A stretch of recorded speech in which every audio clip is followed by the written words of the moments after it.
ದೇಶ ಜನ ಅಂತ ಬಂದಾಗ ಪ್ರಗತಿ ಕಡೆ ನಾವು ಹೋಗಬೇಕು ಅನ್ನೋ ಮೈಂಡ್ ಸೆಟ್ಟಲ್ಲಿ ಇರಬಹುದು. ದೇಶದ ನಾಯಕ ಮತಾಂಧ ಆಗಿಬಿಟ್ರೆ, ಧರ್ಮಾಂಧ ಆಗಿಬಿಟ್ರೆ ಏನಾಗುತ್ತೆ ಅನ್ನೋದಕ್ಕೆ ಒಂದು ಉದಾಹರಣೆ ಯುದ್ಧವ ಅಂತ. ಎಲ್ಲೆಲ್ಲಿ ಡಿಕ್ಟೇಟರ್ಶಿಪ್ ಅನ್ನೋದು ಬರುತ್ತೋ ಅಲ್ಲೆಲ್ಲ ಯುದ್ಧಗಳೇ ಆಗಿರೋದು.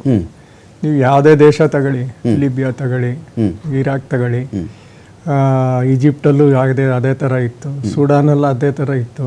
ಸೊ ವೇರ್ ದಿಸ್ ಡಿಕ್ಟೇಟರ್ಶಿಪ್ ಅನ್ನೋ ರೂಲಿಂಗ್ ಇತ್ತು, ಅಲ್ಲೆಲ್ಲ ಯಾವತ್ತಿದ್ದು ಯುದ್ಧದಲ್ಲೇ ಇದು ಅಂತ್ಯ ಆಗೋದು.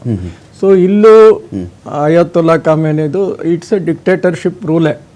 ಮಾತಾಡಂಗಿಲ್ಲ, ಬುರ್ಕಾ ಹಾಕೊಳ್ಳಂಗಿಲ್ಲ.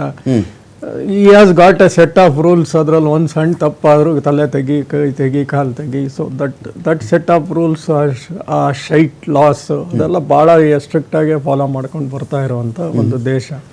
ಪ್ರಗತಿ ಕಡೆ ಅಷ್ಟಕ್ಕಿಂತ ಜಾಸ್ತಿ ಧರ್ಮ ಕಡೆನೇ ಅವರು ಫೋಕಸ್ ಜಾಸ್ತಿ ಮಾಡ್ತಾ ಇರೋದು. ಅಫ್ಕೋರ್ಸ್ ಇರಾನ್ ಒಂದು ಸ್ವಲ್ಪ ಸ್ಪೆಷಲೈಸೇಷನ್ ಅಂದರೆ ಆ ಮಾಡರ್ನೈಸೇಷನ್ ಏನು ಆ ಶಾ ಬಿಟ್ಟಿದ್ರಲ್ಲ, ಅದಿನ್ನೂ it is still inculcated. That is why they have done so many ballistic missiles. ಅವ್ರ ಹತ್ರ ಏರ್ ಸಪೋರ್ಟೇ ಇಲ್ಲ, because they didn't have, because of sanctions ಅವ್ರ ಹತ್ರ ಯಾವ ಏರೋಪ್ಲೇನ್ಗಳು ಹೊಸದು ಇದು ಇರಲಿಲ್ಲ. So they started developing these ballistic ಸರಿಯಾಗಿ ಹಾಕಿಲ್ಲ ಅಂತ ಹೇಳಿ 2022 ಅಲ್ಲಿ ಅದ ಗಲಾಟೆ ಆಗಿ ತುಂಬಾನೇ ದೊಡ್ಡ ಇದಾಯ್ತು. ಬುರ್ಕಾ ಹಾಕಿಲ್ಲ ಅಂತ ಹೊಡೆದು ಸಾಯಿಸಿದಕ್ಕೆ there was revolt everywhere and ದೊಡ್ಡ ಇದೇ ಆಯ್ತು. All these things happened. But still ನೋಡಿ, ಆ ಮಾಡರ್ನೈಸೇಷನ್, ಈ ಬ್ಯಾಲಿಸ್ಟಿಕ್ ಮಿಸೈಲ್, ಈ ನ್ಯೂಕ್ಲಿಯರ್ ಎನ್ರಿಚ್ಮೆಂಟ್, ಇವೆಲ್ಲ they have not stopped. Drones, ಅತ್ಯಾಧುನಿಕ drones. So all these things, this modernization, they have kept on doing it, though there were so many sanctions on them. ಹೆಂಗಿದೆಲ್ಲ ಇನ್ನೂ ಅವರು ಮಾಡ್ಕೊಂಡು ಬರ್ತಾ ಇದ್ದಾರೆ. Ballistic ಮಿಸೈಲ್ಸ್ಗಳು ಇವ್ರಿಗೆಲ್ಲ ಹೆಂಗ್ ದುಡ್ಡು ಕೊಡ್ತಾ ಬರ್ತಾ, ಪ್ರಾಕ್ಸಿಸ್ಗಳನ್ನೆಲ್ಲ ಹೆಂಗ್ ಡೆವಲಪ್ ಮಾಡಿದ್ದಾರೆ ಸುತ್ತಲೂ, ಅವ್ರಗಳಿಗೂ ಮಿಸೈಲ್ಸ್ಗಳು ಹೆಂಗ್ ಸಪ್ಲೈ ಮಾಡಿದ್ದಾರೆ, ಇದನ್ನೆಲ್ಲ ನೋಡ್ಕೊಳ್ಳಿ. So there is one side is radicalisation, the other side they have also worked for modernisation of their country, of their weapon systems. ಅದಕ್ಕೆ ನೀವು ಮೆಚ್ಚಬೇಕು. ಕೆಲವು ದೇಶ ಕಂಪ್ಲೀಟ್ ರಾಡಿಕಲೈಸ್, ಬೇರೆ ಏನು ಗೊತ್ತೇ ಇರಲ್ಲ ಅವರಿಗೆ. ಈ ದೇಶ ಹಂಗಲ್ಲ, ಎರಡೂ ಮಾಡ್ಕೊಂಡು ಬರ್ತಾ ಇದೆ ಒಟ್ಟಿಗೆ. You should think about that. Fine. ಅರ್ಕೆ ಸರ್, ಈಗ ಇರಾನ್ ವಿಚಾರದಲ್ಲಿ, ಇಸ್ರೇಲ್ ವಿಚಾರದಲ್ಲಿ ಎರಡು ಮಾತು ಚಾಲ್ತಿಯಲ್ಲಿದೆ ಸರ್. ಇಸ್ರೇಲಲ್ಲಿ ಆ ನಾಯಕನಿಗೆ ಒಂದು ರೀತಿಯಲ್ಲಿ ಅಧಿಕಾರ ಉಳಿಸಿಕೊಳ್ಳೋ ಒಂದು ಸಂಕಷ್ಟ ಕೂಡ ಎದುರಾಗಿತ್ತು. ಬೇರೆ ಬೇರೆ ಕಾರಣಗಳಿದೆ ಅದಕ್ಕೆ.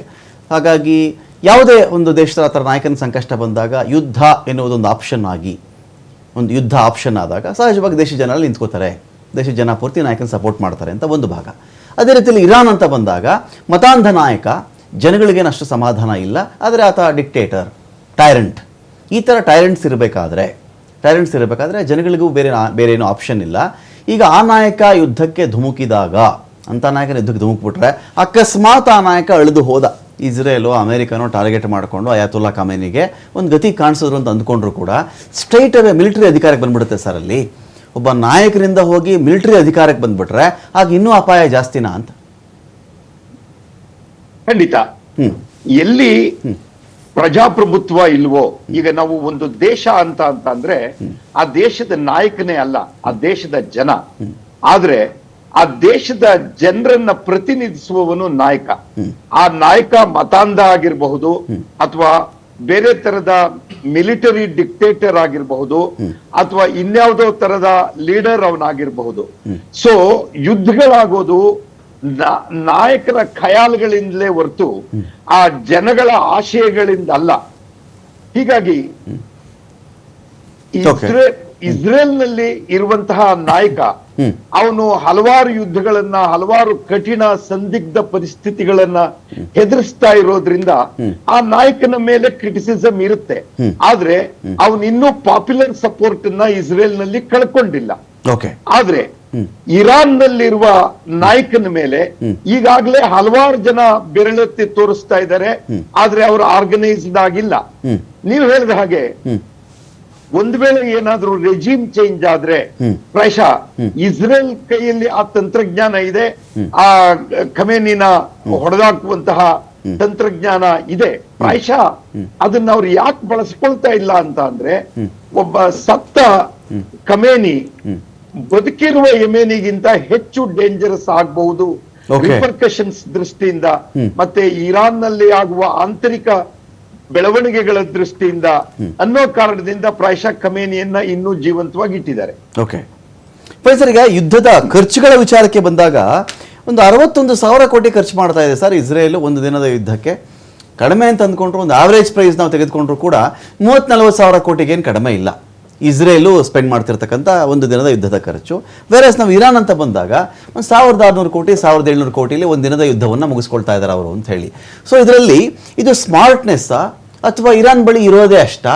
ಇದು ನಾವು ಹೇಗೆ ಜಡ್ಜ್ ಮಾಡಬೇಕು? ಕಾರಣ ಅಲ್ಲೇ ಒಂದು 17 ಲಕ್ಷದಿಂದ 70 ಲಕ್ಷದ ಒಂದು ಕ್ಷಿಪಣಿಯನ್ನು ಇರಾನ್ ಹಾರಿಸಿದ್ರೆ ಅದನ್ನು ತಡೆಯೋಕ್ಕೆ 25 ಕೋಟಿದು ರಕ್ಷಣಾ ವ್ಯವಸ್ಥೆ ಇವ್ರು ಖರ್ಚು ಮಾಡ್ತಿದ್ದಾರೆ ಅಂತ ಹೇಳಿ ಇಸ್ರೇಲ್ನವರು. ಸೊ ಇದು ಎಷ್ಟು ದಿನಗಳ ಕಾಲ ಇದು ಸಾಗಕ್ಕೆ ಸಾಧ್ಯ ಇದು ಅಂತ? ಇದು ಹಣದ ದೃಷ್ಟಿಯಲ್ಲಿ ಇದನ್ನ ತೂಕ ಮಾಡೋದಕ್ಕಿಂತ ಹೆಚ್ಚಾಗಿ ಅವರಲ್ಲಿರುವ ಟೆಕ್ನಿಕಲ್ ಕೇಪಬಿಲಿಟಿ ದೃಷ್ಟಿಯಿಂದ ನೋಡ್ಬೇಕು. Okay. ಹಣ ಖರ್ಚಾಗ್ತಾ ಇದೆ.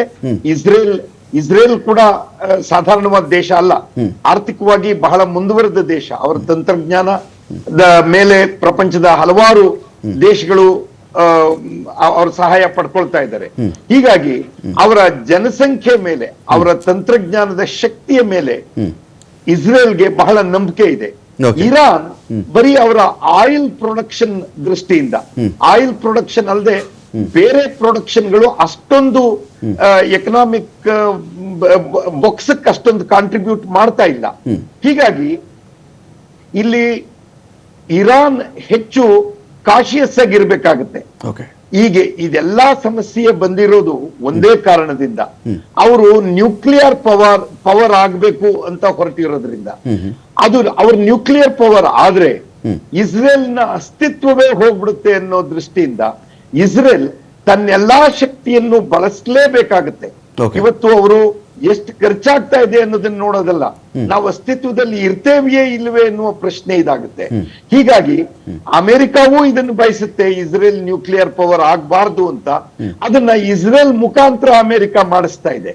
ಅಮೆರಿಕ ನೇರವಾಗಿ ಯುದ್ಧಕ್ಕೆ ಧುಮುಕಿ ತನ್ನ, ಈಗ ನಾವೆಲ್ಲ ನಮ್ಮ ಸ್ನೇಹಿತರೆಲ್ಲ ಏನು ಸ್ಟ್ಯಾಟಿಸ್ಟಿಕ್ಸ್ ಕೊಟ್ರು, ಅಷ್ಟೊಂದು ಲಾಸ್ಗಳು ಎರಡೂ ದೇಶಕ್ಕೆ ಈಗ ಆಗ್ತಾ ಇರುವಾಗ ಅಮೆರಿಕಕ್ಕೆ ಅಂಥ ಲಾಸ್ ಆಗ್ತಾ ಇಲ್ಲ.